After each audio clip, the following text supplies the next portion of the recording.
चर्चा जरी काही असल्या तरी त्या नुसत्या चर्चाच आहेत, परंतु आजच्या कॅबिनेटमध्ये आमच्याशी निगडीत म्हणजे उद्योग विभागाशी निगडीत आणि कोकणाशी निगडीत जे काही निर्णय झाले ते मी आपल्या मार्फत त्या संबंधित लोकांपर्यंत पोहोचवतो. एक पहिली गोष्ट म्हणजे आपल्याला माहिती आहे, कोकणामध्ये आंबा हे मोठं पीक आहे आणि आंब्यावर फार मोठं संकट आलेलं आहे. जवळजवळ 80% आंबा आणि त्याचं उत्पादन हे नष्ट झालेलं आहे निसर्गामुळं, आणि जी मदत केलेली होती ती कमी आहे अशा पद्धतीचं आंबा बागायतदारांचं म्हणणं होतं.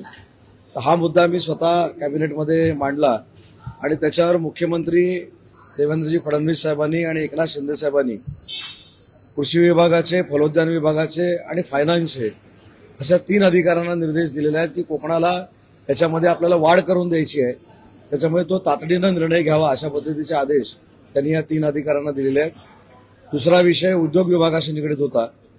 आखाती देशामध्ये युद्धजन्य परिस्थिती निर्माण असताना मी जो काही महाराष्ट्राचा दौरा केला आणि त्याच्यामध्ये पीएनजी गॅसच्या लाईन सगळीकडे टाकलेल्या आहेत, परंतु त्याची कनेक्शन्स मिळत नाहीत ही उद्योजकांची तक्रार होती.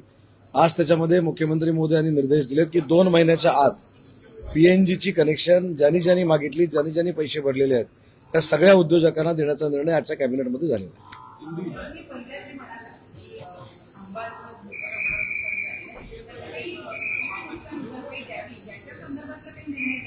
नाही, निर्णय झाला होता. हेक्टरी 22,000 रुपये द्यायचा निर्णय झालेला होता, पण त्याच्यामध्ये वाढ करावी अशा पद्धतीची मागणी मी आणि माझ्या साथीने नितेश राणेंनी केलेली आहे.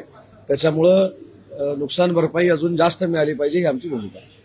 तारा राणी यांच्या संदर्भात वादग्रस्त वक्तव्य हे जैन यांच्याकडनं करण्यात आलेलं आहे. जैन होत्या आणि जैन पहिले अशा पद्धतीनं युद्ध हे केलेलं बघायला मिळतात. त्यासोबतच त्यांनी असंही म्हटलं आहे की संभाजीराजे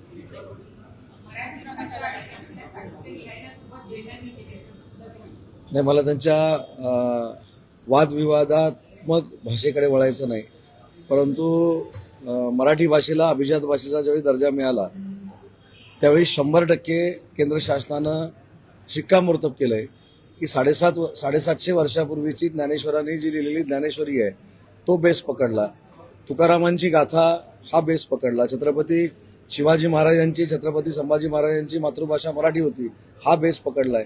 मला असं वाटतं केंद्र सरकारनंच त्यांना उत्तर दिलेलं आहे.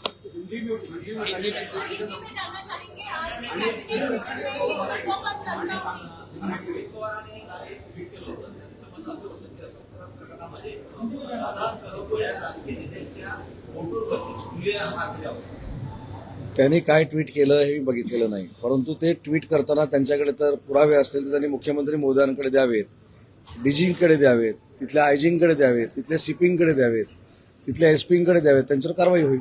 धन्यवाद.